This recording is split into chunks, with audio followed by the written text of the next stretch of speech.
اللهم صل على محمد وعلى آل محمد كما صليت على إبراهيم وعلى آل إبراهيم في العالمين إنك حميد مجيد.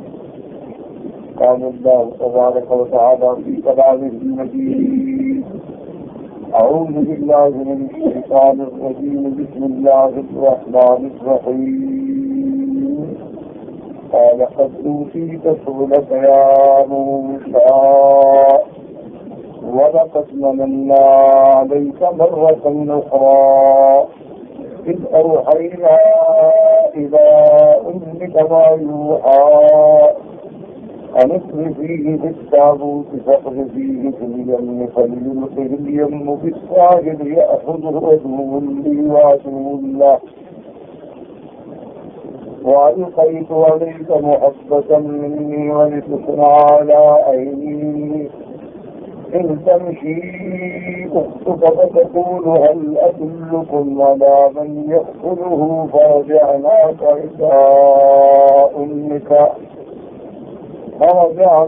إلى أمك كي تقر عينها ولا تحزن وقتلت نفسا فنجيناك من الغم وفتناك فتونا.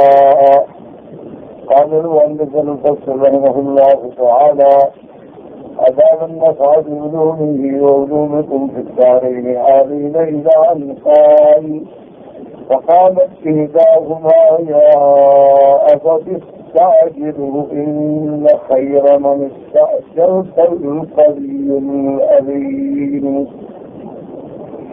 فاعتمدته الغيبة على أن قال لها: ما يدريك ما قوته وما أمانته؟ فقالت: أما قوته فما رأيت منه بالسلم حين فقال لا لم أرى رجلا قد أقوى في ذلك السقي منه. وأما الأمانة فإنه نظر إلى حين أقبلت إليه وشخصت له، فلما علم أني امرأة صبب رأسه فلم يرفعه حتى بلغته رسالتك. حضرت موسیٰ علیہ السلام جب حضرت شعیب کے گھر میں پہنچے تو آپ کی بیٹیوں میں سے ایک بیٹی نے کہا کہ ابا جان اس آدمی کو اپنے پاس رکھ لو، یہ قوت والا بھی ہے اور امانت والا بھی ہے. تو جب بیٹی نے یہ بات کی تو باپ کی غیرت کیا اٹھی. اس نے کہا تمہیں کیسے پتا ہے کہ یہ قوت والا ہے اور امانت والا ہے؟ تم نے یہ لفظ کیسے کہا؟ تو اس سے ہمیں سبق ملتا ہے کہ آدمی اپنے گھر میں اپنی بیٹیوں پہ، اپنی اولاد پہ، اپنے بچوں پہ نظر رکھے. اگر ان کے منہ سے کوئی بات نکلے تو اس کو غور کرے اور سوچے اور سمجھنے کی کوشش کرے. تو اس لیے آپ نے فرمایا کہ ماں یدریک، تمہیں کیسے پتا ہے اس کی قوت کا اور امانت کا؟ تو بیوی نے فرمایا کہ اس کی قوت کا پتا تو مجھے یوں چلا ہے کہ اس نے اسے ڈول کو جیسے کھینچا اور جس قوت کے ساتھ ہماری بکریوں کو پانی پلایا ایسا وہ بندہ نہیں کر سکتا. تو اس سے مجھے اندازہ ہوا کہ یہ قوی آدمی ہے. امانت و امانت کی بات یہ ہے کہ جب میں اس کی طرف گئی اور اس کو معلوم ہو گیا کہ میرے پاس آنے والی جو ہے وہ عورت ہے، تب وہ بڑا سہو اپنی گردن کو نیچے جھکا دیا اور اس کے بعد اس نے سر اٹھا کے میری طرف نظر بھی نہیں کی. ثم قال لي امشي خلفي ونهت بي الطريق فلم يفعل هذا الا وهو امين. اور اس کے بعد جب میں اس کو لے کر چلی تو اس نے مجھے کہا کہ تم میرے پیچھے چلو، میں آگے چلتا ہوں. صرف مجھے پیچھے سے بتاتے جانا دائیں جانا ہے یا بائیں جانا ہے. یہ اس کی امانت کی بات ہے کہ عورت اگر آگے چلے، ہوا ہے، کپڑا کھل جائے، چہرہ کھل جائے، بال کھل جائے، تو یہ اس کی امانت کی دلیل ہے کہ اس نے میرے اوپر نظر ڈالنا بھی گوارا نہیں کیا. تو کسی وجہ سے میں نے کہا ہے کہ القوي الأمين. وسري عن أبيها وصدقها وظن به الذي قالت. اب والد صاحب مطمئن ہو گئے، ان کو خوشی بھی ہوئی کہ الحمدللہ میری بچی امانت والی ہے، عزت والی ہے، عزت والی ہے، اور اس کی دلیل کو سچا مانا. وقال له ولك أن ننكحك إحدى ابنتي هاتين على أن تأجرني 8 حجج. فإن أتممت عشرا فمن عندك وما أريد أن أشق عليك ستجدني إن شاء الله من الصابرين. تو اب حضرت شعیب نے فرمایا موسیٰ علیہ السلام سے کہ اگر تم چاہو تو میں اپنے ان دو بیٹیوں میں سے ایک کے ساتھ تمہارا نکاح کر دیتا ہوں، لیکن میری شرط یہ ہوگی کہ کم از کم 8 سال یا 10 سال تمہیں میرے پاس رہنا ہوگا اور میرے گھر میں خدمت کرنی ہوگی اور بکریاں سنبھالنی ہوں گی، لیکن 8 اور 10 میں جو تمہاری مرضی ہو. تم 8 سال رہنا چاہو تو میں تمہیں 10 کے لیے مجبور نہیں کروں گا، اور اگر تم 10 پورے کرو تو تمہاری مہربانی ہوگی. تو حضرت موسیٰ علیہ السلام نے یہ شرط قبول فرما لی اور آپ نے اپنی ایک لڑکی قوم سے نکاح کر دیا. اسی لیے حضور صلی اللہ علیہ وسلم فرماتے ہیں کہ اگر تمہارے پاس بیٹیاں ہیں، تمہارے گھر میں لڑکیاں ہیں، اور کوئی ایسا آدمی آ جائے من ترضون دینہ کہ اس کے تم دین کے اعتبار سے مطمئن ہو کہ یہ آدمی دیندار ہے، یعنی اللہ سے کرنے والا ہے، نمازی ہے، خوف خدا ہے، تو پھر اس کے بعد جو ہے رشتے میں دیکھ نہ کرو. اگر ایسے لوگوں کو تم رشتہ نہیں دو گے تو پھر فتنہ و فساد پھیلے گا دنیا. اس لیے حکم ہے کہ اگر لڑکیاں جوان ہیں تو جو بھی اللہ کو صالح آدمی عطا فرما دے. سب سے پہلی چیز یہ ہوتی ہے آج کل دنیا جو ہے نا مال کو دیکھتی ہے، آج کل دنیا جو ہے وہ جمال کو دیکھتی ہے، آج کل دنیا جو ہے وہ منصب اور نوکریوں کو دیکھتی ہے، لیکن دین کو کوئی بھی نہیں دیکھتا. حالانکہ حضور صلی اللہ علیہ وسلم کا حکم ہے کہ سب سے پہلے تم دین کی بات کا خیال کرو کہ جو لڑکا اپنے اللہ کا غدار ہے وہ تیرا کیسے وفادار ہو سکتا ہے. جو بندہ اپنے اللہ کے ساتھ بھی امانت نہیں رکھتا، دیانت نہیں رکھتا، اللہ کی نمازیں ادا نہیں کرتا تو تیری بیٹی کا خیال کرے گا. تو جو بندہ اللہ اور اللہ کے رسول کا غدار ہے تو وہ تمہارا وفادار کبھی نہیں ہوتا. لیکن افسوس یہ ہے کہ آج ہم دولت کو دیکھتے ہیں، دنیا کو دیکھتے ہیں، لیکن دین کو نہیں دیکھتے. حالانکہ صحیح حدیث محمد مصطفیٰ صلی اللہ علیہ وسلم نے فرمایا آپ نے فرمایا کہ جب کوئی آدمی رشتہ ڈھونڈتا ہے اپنے بیٹے کے لیے لڑکیوں کا تو کیا دیکھتا ہے؟ اس کا خاندان کتنا بڑا ہے، اور خوبصورت کتنا ہے لڑکی، اور اس کے بعد مال ہے کہ نہیں ہے. لیکن آپ نے فرمایا کہ سب سے بڑی بات یہ ہے کہ دین کو دیکھا کرو.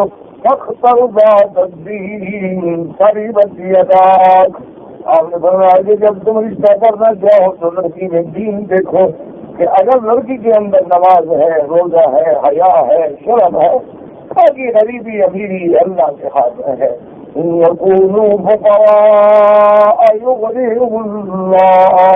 اگر وہ غریب ہے تو اللہ ان کا رزق بڑھا دیں گے، اللہ ان کے رزق میں برکتیں ڈال دیں گے. کیونکہ اس کی وجہ یہ ہے، یاد رکھو کہ جمال ختم ہونے والا ہے. بڑا خوبصورت جوان ہو، بڑی خوبصورت لڑکی ہے، چوٹ لگی گر گئی، چہرہ بگڑ گیا، کیا کرو گے؟ چوٹ لگی گر گئی، لنگڑی ہو گئی، کیا کرو گے؟ یہ تو آنے جانے والی چیز ہے نا، اس کا تو بھروسہ ہی کوئی نہیں. اچھا مال ہے تو اس کا بھی بھروسہ کوئی نہیں، کیونکہ آج مال ہے کل ختم ہو سکتا ہے، گھاٹا ہو سکتا ہے، نقصان ہو سکتا ہے. اسی طرح خاندان جو ہے وہ تو اس کی تو ویسے کوئی کہہ نہیں کہتے ہیں، کیونکہ اللہ نے خاندان بنائے ہیں ہماری پہچان کے لیے کہ آدمی کو تلاش کرنا پڑے تو پتہ چل جائے کہ یہ قریشی ہے، یہ بنو ہاشم ہے، یہ بنی عبد مناف ہے، یہ بنو قصی ہے، یہ بنو مرہ ہے، یہ بنو ثقیف ہے. تو یہ تو تلاش کے لیے ہے. اللہ کے ہاتھ عزت اس کی ہے جو اللہ سے ڈرنے والا ہے. ان اکرمکم عند اللہ اتقاکم. تو اس لیے حضور پاک نے فرمایا کہ دین کا اختیار کیا کرو، لڑکی ہو یا لڑکا ہو، سب سے پہلے اس کے دین کے بارے میں معلومات کرو، سب سے پہلے اس کے دوستوں کے بارے میں معلومات کرو کہ اس کے اٹھنا بیٹھنا کن لوگوں کے ساتھ ہے. اگر وہ فاسق فاجر لوگوں کا صحبتی ہے تو ایسے لوگوں سے رشتہ کرنا جائز نہیں ہے.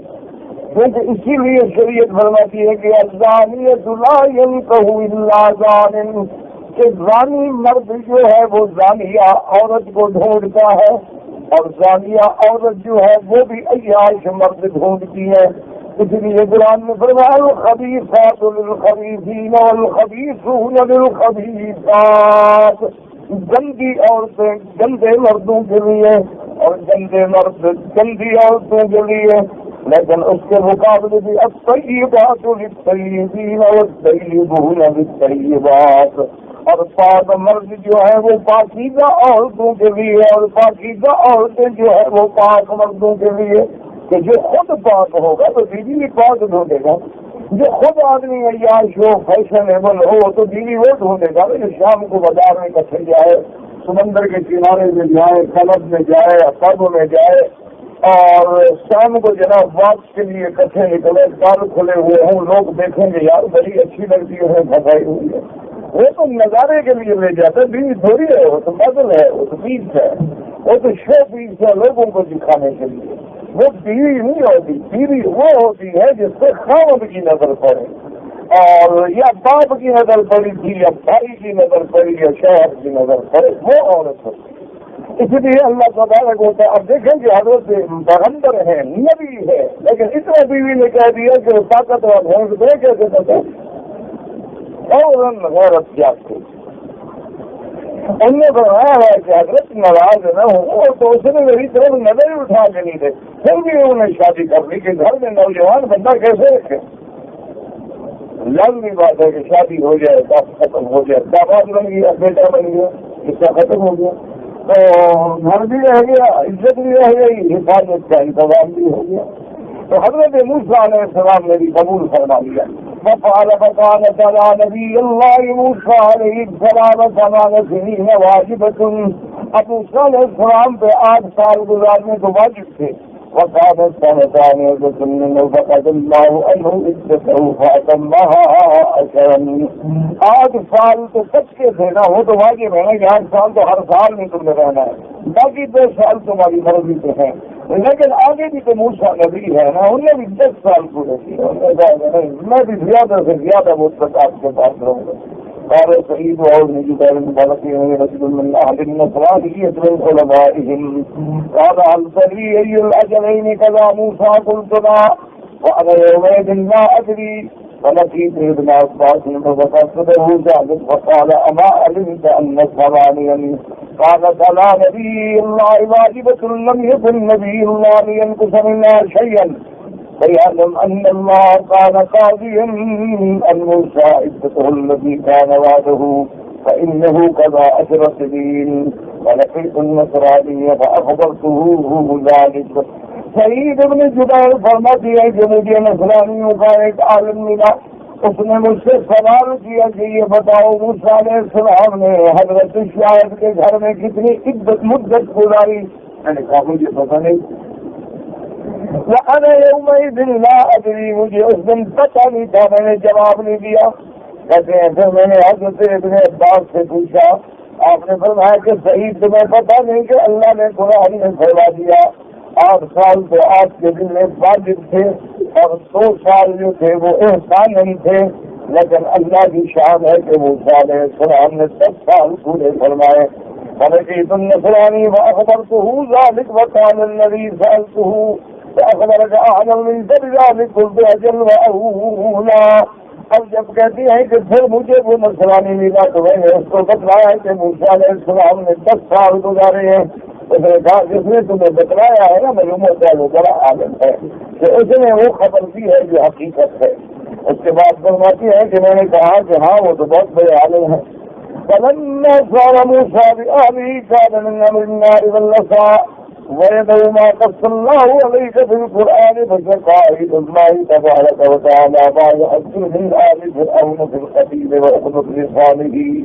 اب موسیٰ علیہ السلام اپنے اہل کو اپنی بیوی کو لے کے چلے، 10 سال کی مدت گزارنے کے بعد پھر وہ آج والا قصہ، نبوت و رسالت والا معاملہ، اللہ کی طرف سے معجزات ملنے والا معاملہ آپ نے قرآن میں پڑھ لیا ہے۔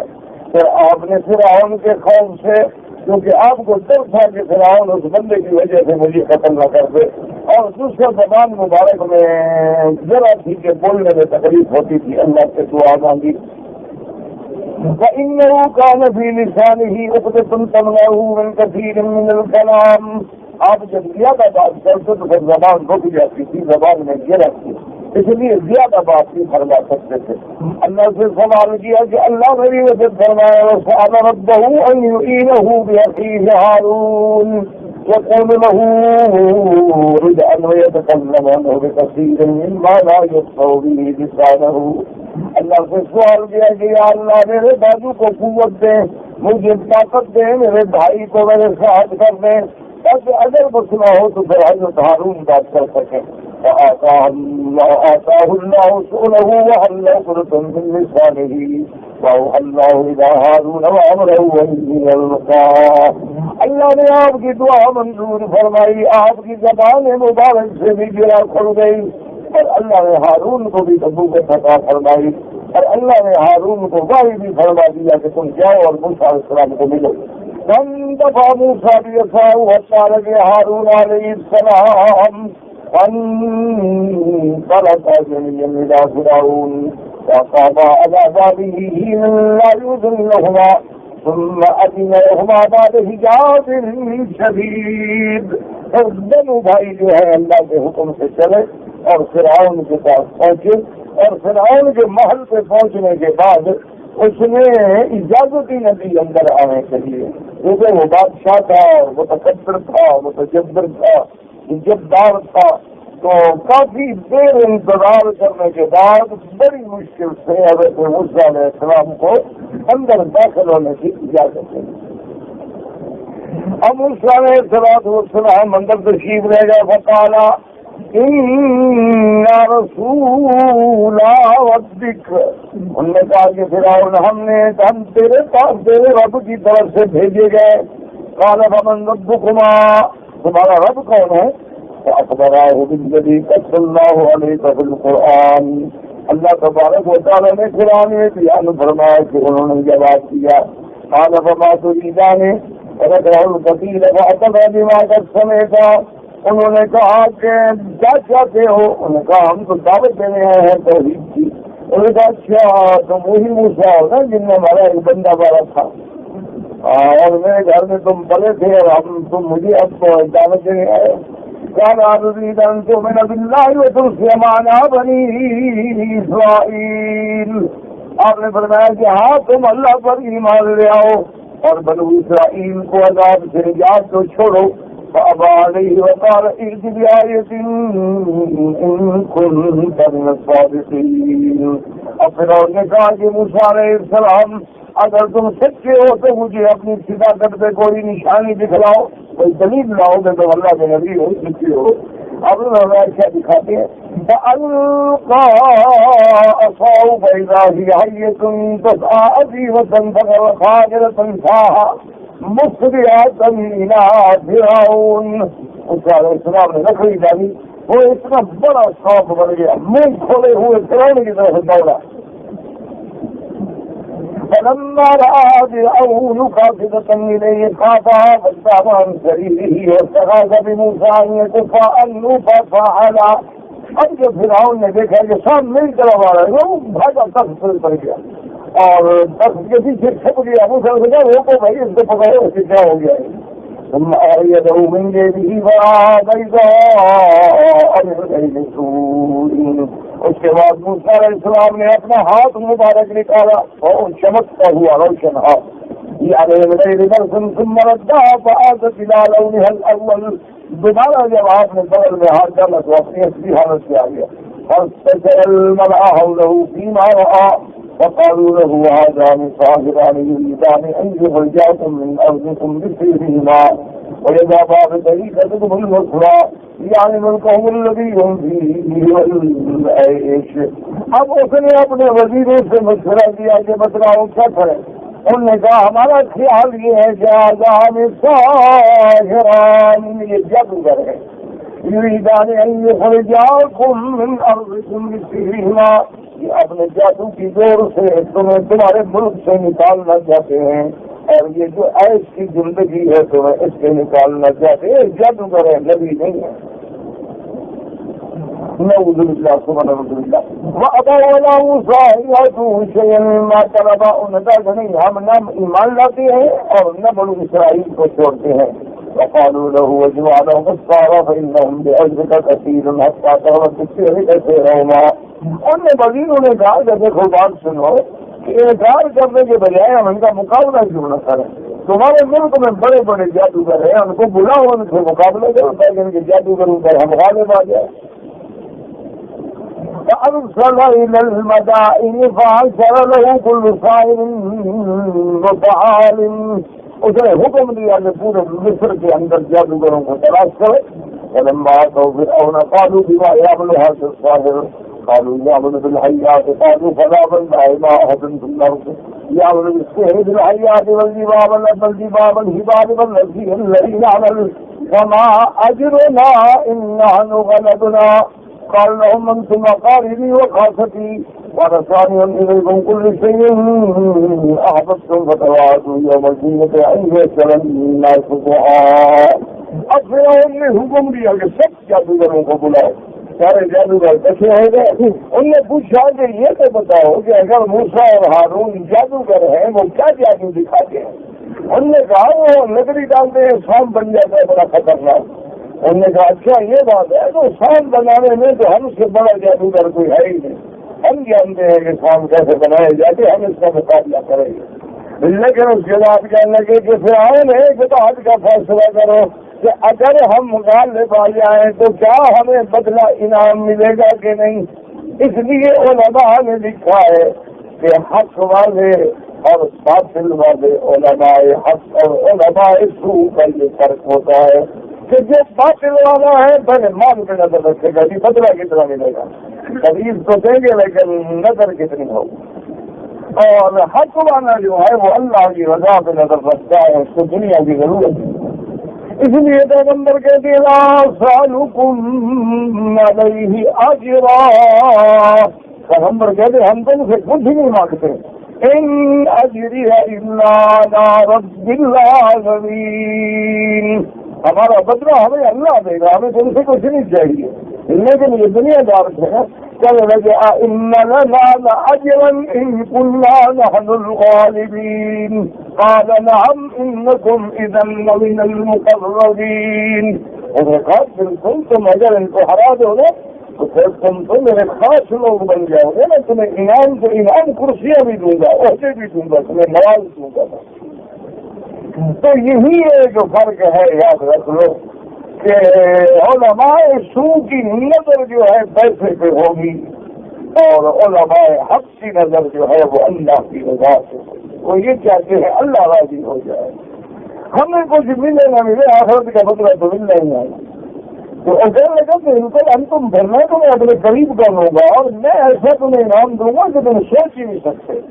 تو اب فرعون نے کہا کہ موسیٰ علیہ السلام سے کہ کوئی دن مقرر کرو. فتواعدوا, انہوں نے مقرر کر دیا یوم الزینۃ وان یحشر الناس ضحی. آگے ان کی عید کا دن تھا, عید نوروز ان کا دن تھا.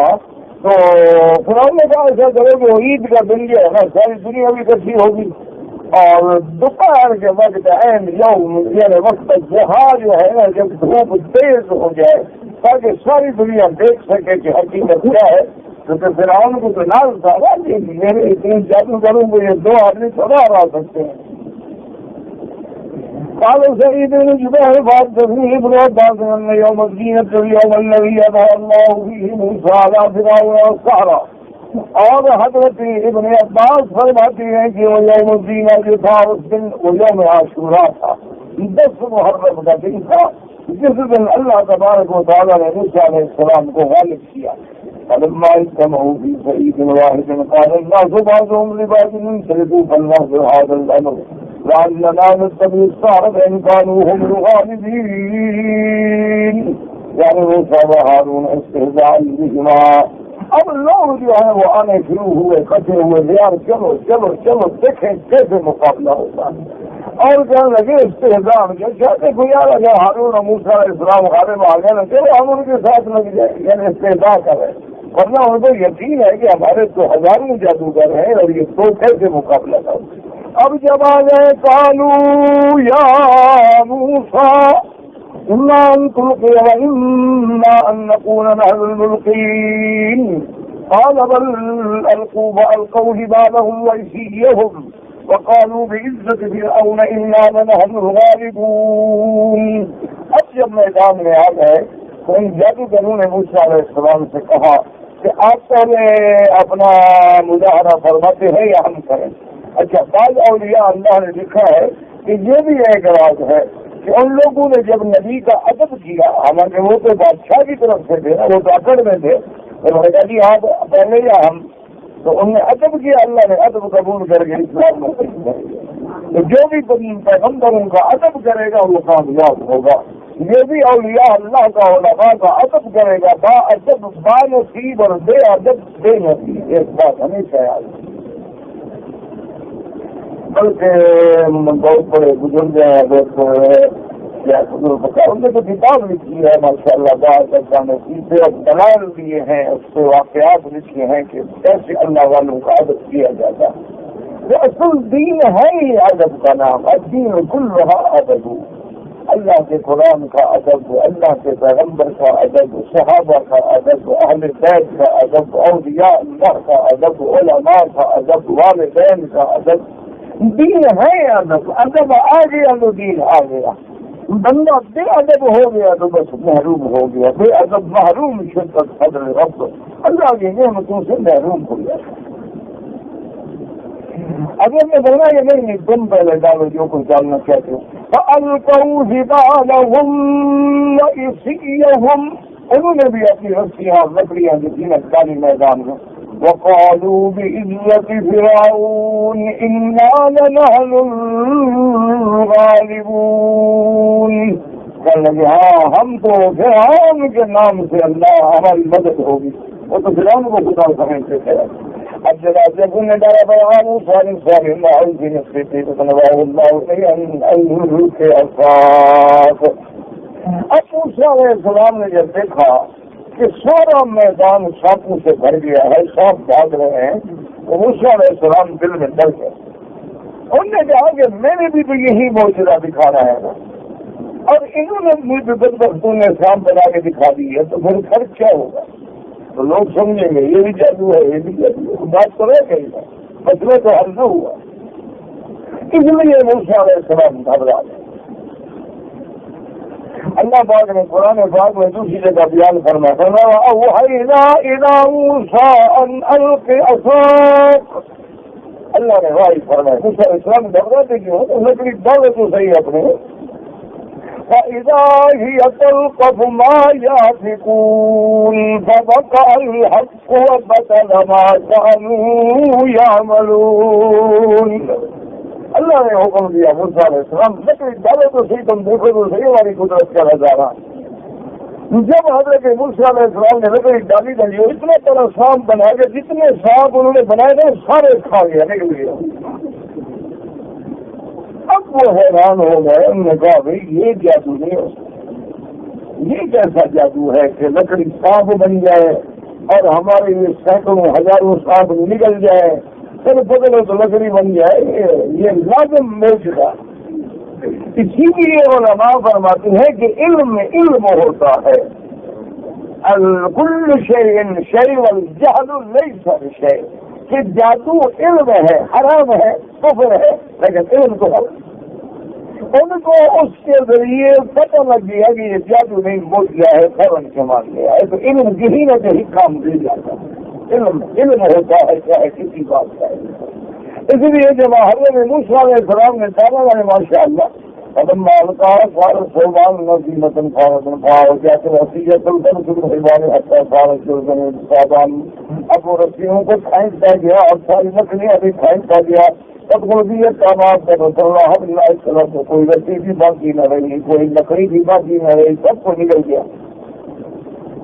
فلما عرف السحرة ذلك، اب جب انہوں نے دیکھا جادوگروں نے قالوا لو كان هذا سحرا لم يبلغ من سحرنا كل هذا. انہوں نے کہا بھی اگر یہ جادو ہوتا تو یہ ایسا نہیں ہو سکتا کہ ہم سب جادوگروں کو ڈالے پا جائیں. یہ جادو نہیں ہے، ولکن ھذا امر من اللہ عز وجل، یہ اللہ کا قدرت کا نظارہ ہے۔ آمنا باللہ وبما جاء به موسیٰ، نے کہا بھی مان لیا اللہ کنا ہم توبہ کرتے ہیں جو گناہ کیے ہم نے،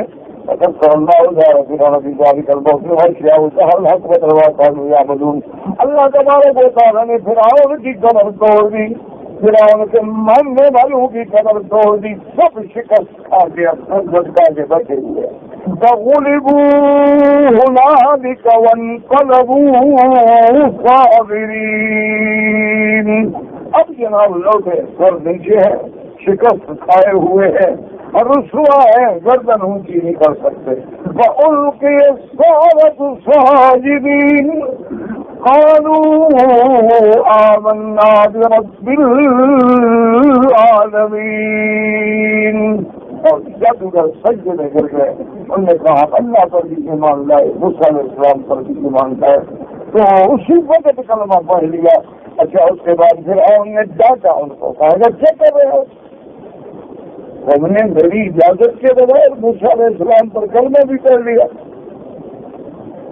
پھر بات بنانے کے لیے اس نے ایک اور بات گھڑی کر ہاں معلوم ہوتا ہے انہو لکبیرکم الذی علمکم السحر، معلوم ہوتا ہے یہ تمہارا استاد ہے، تم اسی سے سیکھتے رہے ہو، یہ آج ادھر سے آ گیا اور تم شکست کھا گئے اور یہ غالب آ گیا۔ اچھا تم فوراً اس کی بات کو چھوڑ دو، اس کے دین کو چھوڑ دو۔ لَأُصَلِّبَنَّكُمْ فِي جُذُوعِ النَّخْلِ، میں تمہیں پھانسیوں پہ لٹکا دوں گا اور میں تمہارے ہاتھوں اور پاؤں میں نخیں گاڑ دوں گا اگر تم مجھ سے انکار نہیں کرو گے۔ پتہ ہے کیا کہتے ہیں جادوگر؟ اللہ تیری مدد کرے، حسبنا اللہ ونعم الوکیل۔ شادی کا چہرہ گلاب کی طرف پھر گیا اور ساتھیوں سے کہا کہ کہہ دو انگریز کو جتنا زور لگائے مجھے نہیں سزا دے سکتے۔ بیٹھ گیا یار، اس کے لیے نہ جاننے والی معصوم بچی اور آپ کو تہجد میں دعائیں کرتی ہوئی مجھے سزا دے سکتے تو بچوں کی بات ان کی طاقت ہی نہیں ہے مجھے سزا دے۔ اسی طرح حضرت خان عمدیہ شریف میں حضرت مولانا عبداللہ صاحب رحمۃ اللہ علیہ، اللہ ان کی قبر سے کروڑوں رحمتیں فرمائے۔ یہ واحد جگہ ہے تو سارے پیر، لیکن اللہ کی شان ہے کہ سب عالم۔ حضرت خواجہ خانم صاحب ماشاء اللہ یعنی بہت بڑے عالم، ان سے پہلے حضرت خان اپنا جو تھے حضرت احمد خان صاحب بہت بڑے عالم، حضرت مولانا عبداللہ صاحب بہت بڑے عالم۔ یعنی وہاں یہ نہیں ہے کہ بیٹے کو پیر بنا دو اس کو بنا دو، نہیں، لائق ہے تو بیٹھے گا۔ واحد عالم صحیح العقیدہ، اور بالکل بزرگوں کی قبریں جو ہے نا جی ایسی بالکل میں نے دیکھی اپنے آنکھوں سے، بالکل سادہ، اتنے بس شریعت کے مطابق 41 کے مطابق پہنچی ہے، بالکل سادہ۔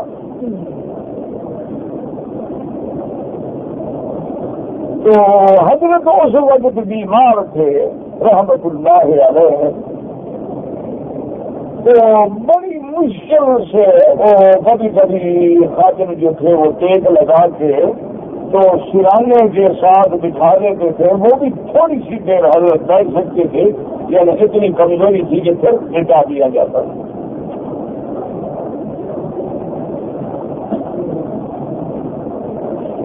تو حضرت اسی طرح ٹیک لگا کے لیتے ہوئے تھے اور ایک آدمی نے آ کے بتلایا کہ جی شادی کے خلاف بغاوت کا مقدمہ ہے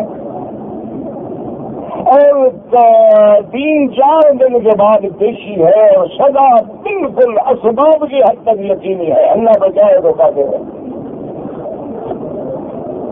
تو فرماتے ہیں کہ حضرت ایسے حسن جلال میں ایسے اٹھ کے بیٹھ گئے، معلوم ہوتا تھا کہ تکلیف ہی نہیں، اور وہ پنجابی زبان اور میاں والی کی زبان بولتے تھے، فرمانے لگے میں بیمار ہوں، رات اللہ کو لوٹا شانوں کوئی سزا نہیں دے سکتا۔ حضرت نے فرمایا کہ ماں بیمار ہے، یعنی بیٹھ نہیں سکتا ہوں، پڑھ نہیں سکتا ہوں، لیکن رات اللہ سے بھی مانگوں گا۔ اور لطف کی بات یہ ہے کہ اسی دن پیشی کی 2 دن کے بعد پیش ہوئے، اور لگتا رام ہندو انسپیکٹر جس کی رپورٹ میں مقدمہ بنا تھا کورٹ میں آیا اور جی میں نے بالکل رپورٹ غلط لکھی ہے، جھوٹ ہے، آپ نے گواہ کر لیا جس کی رپورٹ میں مقدمہ بنا تھا۔ ہائی کورٹ کا جج اوپر نیچے دیکھا کہ وہ خوب جانتے ہیں اس کی کتنی سزا ہے، تمہیں تو جیل جانا ہوگا، میں جیل جاؤں گا لیکن بے گناہ آدمی کو پھانسی چڑھوا دوں۔ یہ انہوں نے سر کی رپورٹ دی، باقی ختم ہوگی مقدمہ پھر کس بات کا، یہ پھنسنے کا مدعی پھر گیا، جیسے نہیں بات جاؤں مقدمہ ختم، جیسی بری ہو۔ اللہ اکبر، وہ بھی تو بڑی شاہ تھا نا، ہماری تمہاری طرح کا ملا مولوی تو نہیں تھا نا، صدقے زکات کو پڑھنے والا بندہ تو نہیں تھا نا۔ ساری زندگی بڑے بڑے سیٹھوں نے کہا شادی حج کر لو، اور میں اللہ قادر ہے چاہے تو مجھے بھی تو پیسے دے سکتا ہے، تمہارے پیسوں سے حج کرنا نہیں ہے۔ اللہ نے فقیر بنایا ہے، اللہ کی مرضی ہم اسی پہ راضی ہیں، اللہ مجھے نہیں دے سکتا پیسے دے دے کہ میں بھی حج پہ چل جائے، تمہارے پیسے لے کے میں نہیں جاتا۔ یہ میری غیرت گوارانی کرائے کے مکان میں فوت ہوئے، کہاں ڈھونڈو گے ایسی علماء؟ کہ جناب علماء کے گھر میں جاؤ، آپ کو جناب وہ صوفے ملیں گے جو بڑے بڑے رئیس کے باپ کے گھر میں بھی گئے، ریلائنس کرو جو گاڑیاں اور 4 موبائل ٹیلی فون اور گن مین اور جناب پیچھے آگے سیکٹری اور ٹیلی فون کرو، سیکٹری کہتا ہے جی آپ نمبر لکھائیں کال بیک کریں گے ایڈریس۔ میں نے 1-2 مولویوں کو فون کیا تو انہوں نے کہا کہ میں نے بھی خدا کے بندے کون ہوا، وہ کہتا جی میں ان کا خارج ہوں، آپ نمبر لکھوا دیں گے، کوئی طرح بابا کوئی نمبر ہے ہی نہیں، سوال ہے بس مسافر آدمی کون سا میرا نمبر ہے، میں نمبر لے کے دیکھنے کر رہا ہوں، کوئی نہیں ہوگی آپ نے تو بابا بس بتاؤ کچھ نہیں بھلا۔ جب تمہارا مولوی اتنا بگڑ چکا ہے تو ایسے مولوی کو ملنا بھی میں گناہ سمجھتا ہوں۔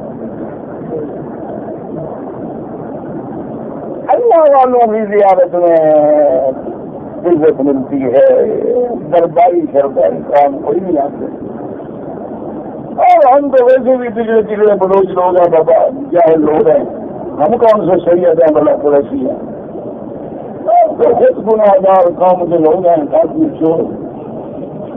یہ تو اللہ کی مرضی ہے کہ اللہ میرے جیسے فاسق تاجر سے دین کا کام لے لے، اس کی مرضی ہے جس سے چاہے لے لے۔ اللہ یؤید الدین بالرجل الفاجر، اللہ کبھی اپنے دین کا کام کسی گناہگار سے بھی دے دے، کسی برے سے بھی دے دے۔ اللہ ہم تو پتہ نہ سید نہ قریشی نہ بہدور نہ پیر نہ فقیر نہ جناب، مجھے دو لوگ کہتے ہیں یہ آپ بیعت نہیں کرو، کہتے ہو مجھے پیر بننا آتا ہی میں کیسے بیعت کروں گا؟ یہ ایک فن ہے، یہ ایک مداری بننا آسان تو ہے، یہ تو فن ہوتا ہے، مجھے نہیں آتا یہ فن۔ بابا اللہ کی رحمت یہ ہے ماشاء اللہ جناب کو ایک لائن ہے لوگوں کی، مکی سب نے اپنے نام رکھ لی۔ یہ 4 دن پہلے ایک دبئی سے فون آیا کہ یہاں مکی صاحب آئے ہوئے ہیں، ان کو مدرسے کے لیے چندے کی ضرورت ہے۔ میں نے کہا جو مکی صاحب تمہارے سامنے بیٹھا ہے میری بات مانو گے جائے پکڑ لو لکڑیاں 3-4 لگاؤ اس کو، مکی صاحب کو ٹھیک کرو۔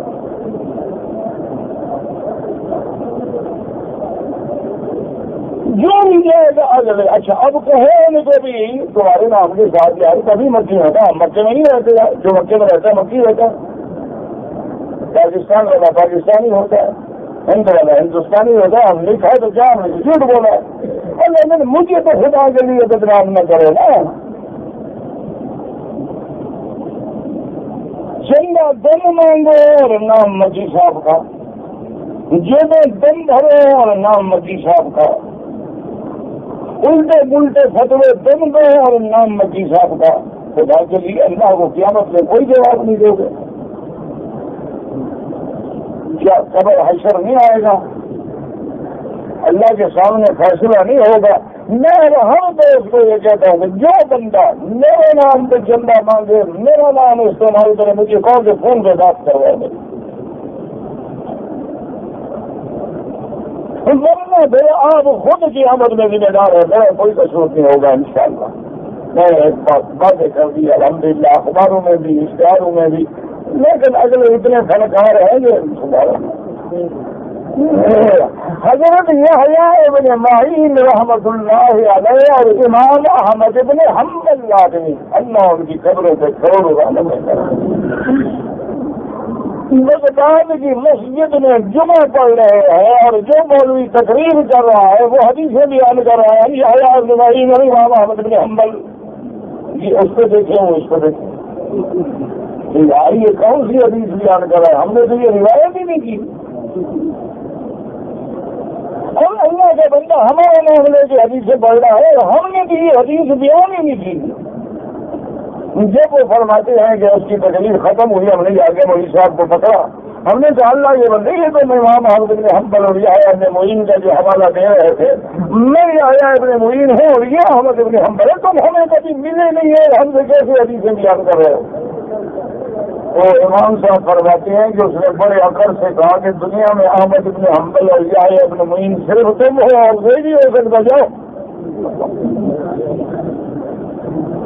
وہ فرماتے ہیں کہ ہم ہفتہ پکا کھڑے ہو گئے اور میری ساتھ چلے گئے، میں تو اچھے کو میں نے ہم اس کے پہلے جھوٹ پہ حیران ہو رہے تھے، اس نے اگر ایسا بولا کہ پہلے بھی ہمیں بھول گیا۔ لوگ تو میرا بھائی ایسے فنکار ہیں، بس دعا کرو اللہ حفاظت کرے۔ تو بہرحال یہ ہے کہ اب موسیٰ علیہ السلام کے لیے دیکھیں دعا مانگنے والی کون ہے؟ امرأۃ فرعون، پرانے کپڑے پہنے ہوئے ہیں، متبذرہ ہے اور دعا مانگ رہی ہے کہ میرا اللہ موسیٰ علیہ السلام کی مدد کرنا۔ اللہ تبارک و تعالیٰ سے دعا کرے اللہ ہماری بھی مدد فرما۔ اللہم انصرنا منصر الاسلام والمسلمین، اللہم اہلک اعداءک اعداء الدین، اللہم انذر علیہم بأسک الذی لا يرد عن القوم المجرمین، اللہم احفظ سائر بلاد المسلمین وهذا البلد الامین واجعله آمنا مطمئنا سخاء رخاء الى یوم الدین۔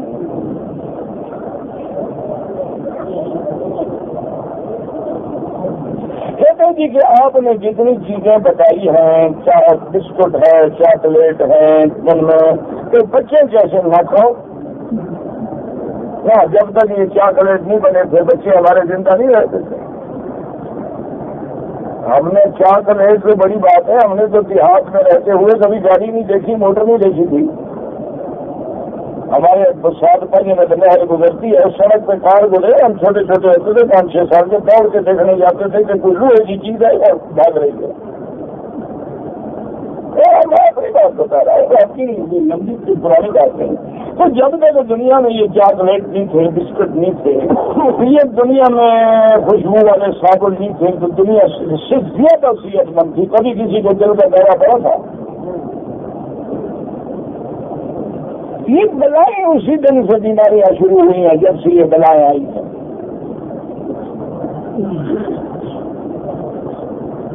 کہتے ہیں کہ ظہر کی نماز سے پہلے جو ہم 4 سنتیں پڑھتے ہیں تو کیا وہ 2 تحیت المسجد اور 2 تحیت الرکن نہیں، وہ تو ظہر کی سنتیں ہیں، اور امام ابو حنیفہ رحمۃ اللہ علیہ کے نزدیک سنن مؤکدہ ہے، یعنی رہ جائیں تو نماز کے بعد بھی پڑھنی پڑے گی۔ اور تحیت الوضو یہ 2 رکعت تحیت المسجد ہو تو عام سنت اس مؤکدہ ہے ہی نہیں۔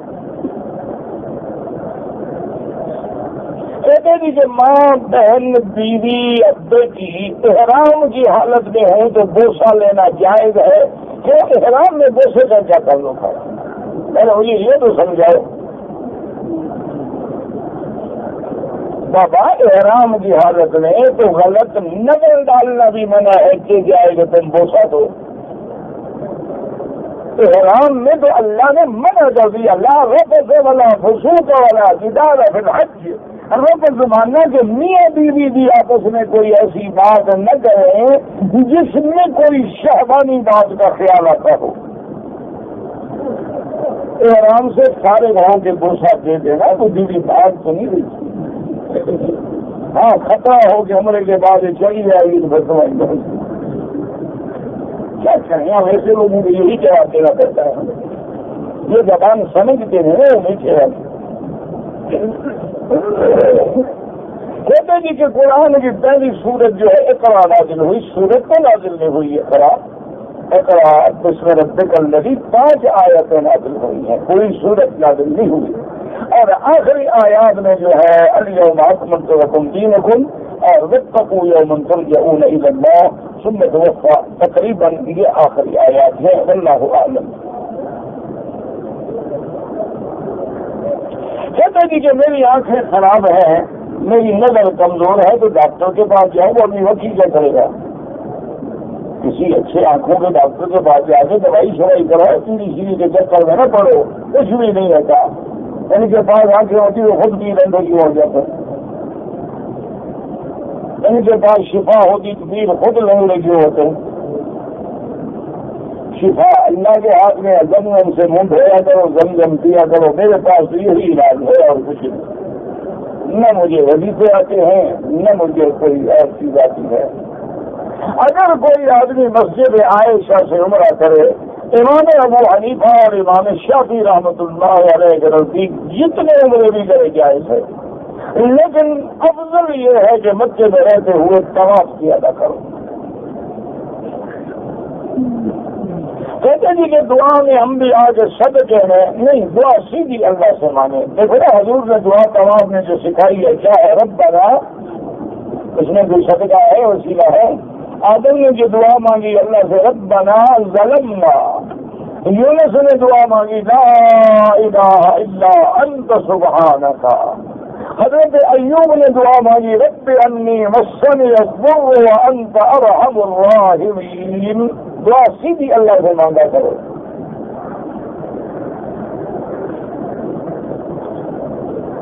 کہتے جی کہ اگر کوئی نظریاتی اختلاف ہو تو ایک دوسرے کے پیچھے نماز نہ پڑے، غلط بات ہے، جب مسلمان ہے ایک دوسرے کے پیچھے نماز پڑھو۔ اختلاف ہوتے رہتے ہیں، مسئلے میں اختلاف ہوتا ہے، نظریاتی اختلاف ہوتا ہے، ذہنی اختلاف ہوتے ہیں، نماز اللہ کی ہے، ایک دوسرے کے پیچھے پڑھو، ملو، بیٹھو، اٹھو۔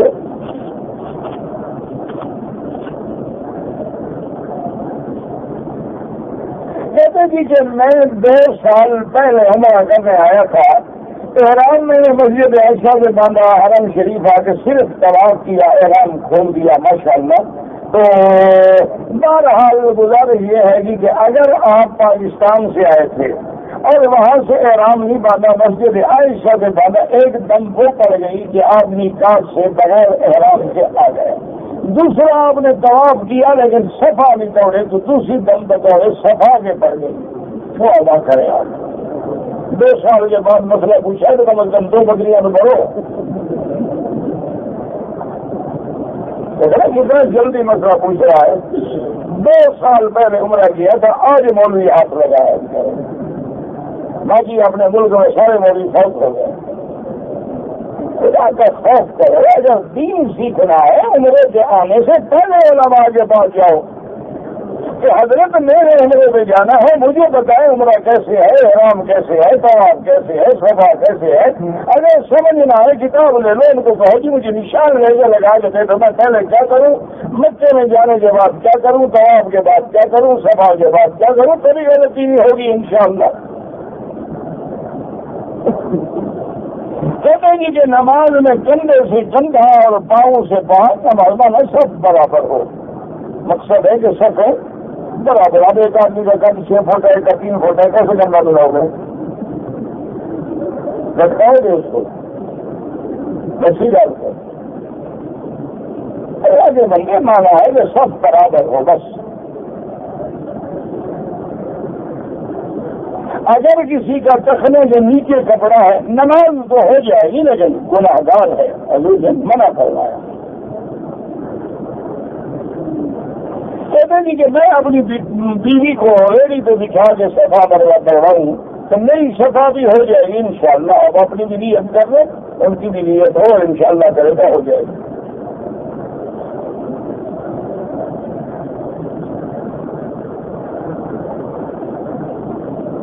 ہمارا اللہ سب کی کامیاب کروائے گی. اگر نماز جنازہ امام کے ساتھ نیت کرے تو نماز جنازہ ہو جائے گی, کیا مطلب؟ مجھے تو سمجھ نیت کرے بیٹھا ہے, نیت کرے, تقریر کرے, دعا کرے, سب کچھ کرے تب جنازہ ہوگا. اگر ریڈیو پہ آیت سجدہ کی تلاوت ہو تو پھر سجدہ ضروری نہیں ہوتا. اگر بندہ تلاوت کرے تو ضروری ہوتا ہے. کیسٹ پہ سنے یا ریڈیو میں سنے تو ضروری نہیں ہوتا. اگر طواف کے دوران میں قرآن شریف پڑھیں جائز ہے, کوئی منع نہیں. اگر کسی پہ مصیبت آ جائے کیسے پتہ لگے کہ یہ آزمائش ہے یا سزا ہے؟ بالکل, اگر بندہ صالح ہے, اللہ کا فرما بردار ہے, معلوم ہوا آزمائش ہے. اور اگر بچہ گناہ گار بد کردار ہے, معلوم ہوا گناہوں کی سزا ہے, واضح بات ہے.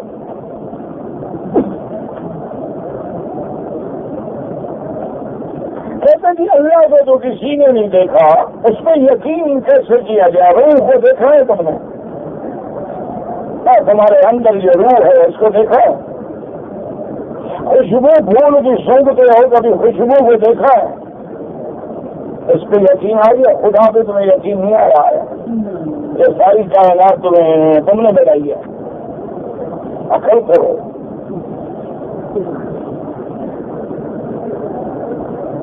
ہم نے جمعرات والے دن 4 بجے جانا ہے تو طواف الوداع. میرا بھائی اب جب یہ ہے کہ طواف الوداع ظہر کے بعد کرو اور اس کے بعد روانہ ہو جاؤ. لیکن اگر اس دن صبح بھی تم نے کر لیا طواف الوداع تو انشاءاللہ جائز ہے. لیکن اب جب یہی ہوتا ہے کہ ان یکون آخر العہد بالبیت الطواف, حضور نے بتایا کہ سارے کام ختم کر کے اللہ کے گھر آؤ, طواف کرو اور پھر چلے جاؤ.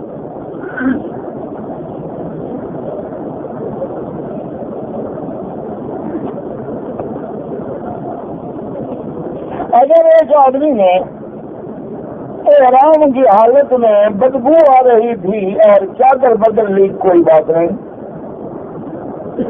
اگر بال 2-3 اکھڑ گئے کچھ نہیں ہوتا. اگر کوئی بال سر میں ایسے کیا اور بال گر کے کچھ بھی نہیں ہوتا, کوئی ٹینشن نہیں ہوتی. یاد رکھو, ایسے جو بال گر گیا ہے نا وہ مردہ بال ہوتا ہے, زندہ کبھی نہیں گرتا.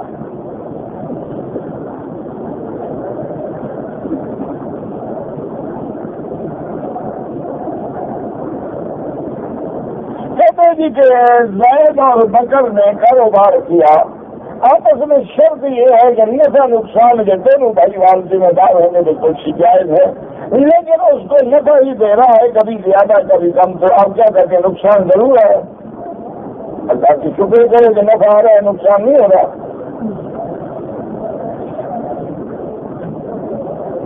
اگر کوئی کہے کہ کعبہ میری مدد کر, کعبہ نہیں مدد کرتا, وہ تو پھر کیا ہے تو بندے بناتے ہیں, دوسرے کی مدد کیا کرے گا؟ کھاتے کا مالک مدد کرتا ہے. ہم 3 لوگ پہلی مرتبہ اکڑے پہ آئے ہیں, ہمیں پتہ نہیں تھا, 1400 سال گزر گئے, پتہ نہیں تھا تمہیں. عمرے کا ویزا لگایا تب بھی پتہ نہیں تھا تمہیں, ٹکٹ لیا تب بھی پتہ نہیں تھا, ہوائی جہاز میں بیٹھے جیتے اترے تب بھی پتہ نہیں تھا. کیوں پتہ نہیں تھا؟ اب عمرہ بھی کرو اور ایک دم بھی ادا کرو, پتہ نہیں تھا. ہاں عمرے پہ رہے تو پتہ کیسے نہیں تھا تمہیں؟ اگر عصر کے بعد کوئی آدمی 2-3 طواف کر لے, مغرب کے بعد 2 رکعت پڑھے, بالکل ٹھیک ہے.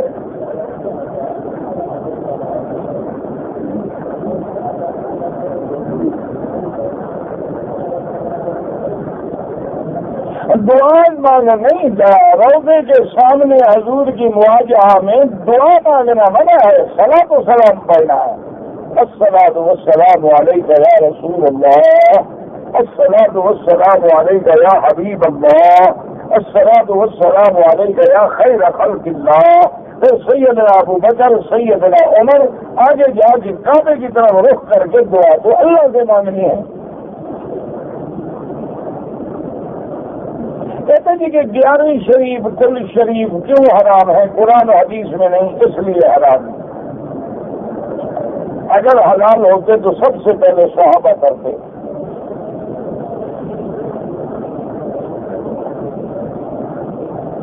اگر میں طواف میں بھول گیا کہ چکر زیادہ ہے یا کم ہے تو کیوں بیمان غالب ہو اسی پہ عمل کرو، یعنی زیادہ خیال یہی ہے کہ 6 ہیں، ایک چکر لگا لو۔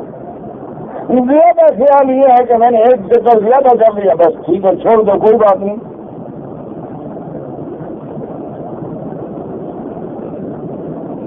کچھ کافی لوگ اپنی عورتوں کو پتا نہیں پھر کر طواف کراتے ہیں، اللہ والدہ نے نہیں سمجھا کیا کہہ رہے ہیں آپ۔ نئی شادی ہو گئی، اولاد نہیں ہوئی، بیوی دوسری شادی کرنا چاہتا ہے، پہلے اپنا چیک اپ تو کراؤ تم اولاد کے قابل ہو بھی کہ نہیں۔ میرا بھائی دوسری شادیوں پہ زور نہ لگاؤ، عورتوں میں بلا وجہ الزام ہوتا ہے، اصل مصیبت مرد میں ہوتی ہے۔ سب سے پہلے جا کے تم اپنا میڈیکل چیک اپ کراؤ، وہ اگر تمہیں رپورٹ دیں کہ تم ٹھیک ہو اور بیوی اولاد کے قابل نہیں ہے تو پھر بیوی بھی راضی ہو جائے گی دوسری شادی پہ۔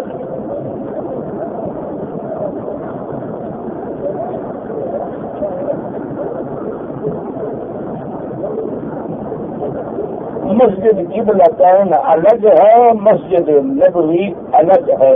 جب مدینے میں جاؤ گے تو لوگ بتا دیں گے۔ تمام 2-4 کر کے بعد میں 2 رکعت پڑھے جائز ہے۔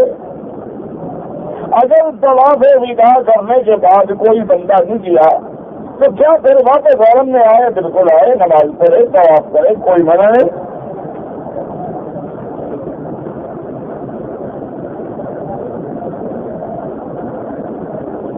عورت نے حالت حیض میں نیت کر لی، ٹھیک ہے، وہ اپنے آپ کو احرام میں سمجھے۔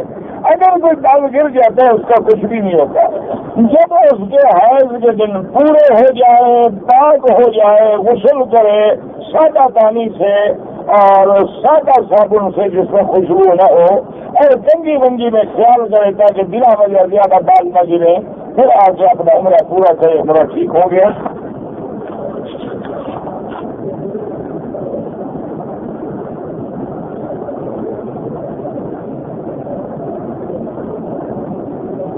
کہتے جی کہ اگر بیوی کو، شوہر کو یقین ہے کہ میری بیوی نے زنا کیا اور اس سے لڑکی پیدا ہوئی، اگر زنا ثابت ہو جائے شریعت سزا دے گی، سنسار کی سزا دے گی، شادی شدہ ہے۔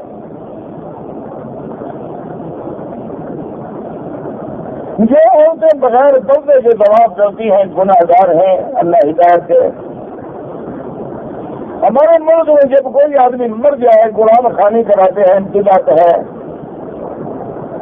کہتے کہ اللہ جانوروں کی بھی دعا قبول کرتے ہیں، بالکل کرتے ہیں، اس میں کیا شک ہے؟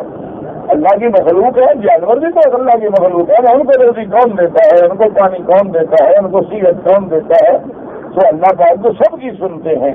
شرط یہ ہے کہ ہم مانگنے والے جو ہیں مخلص ہو جائیں۔ اللهم ربنا تقبل منا انك انت السميع العليم وتب علينا انك انت التواب الرحيم. اللهم فرج هم المهمومين وتسقط المكروبين واغفر الدين عن المدينين واشفنا واشف مرضانا ومرضى المسلمين. یا اللہ ہم سب کی بیماریاں دور فرما، ظاہر باطنی روحانی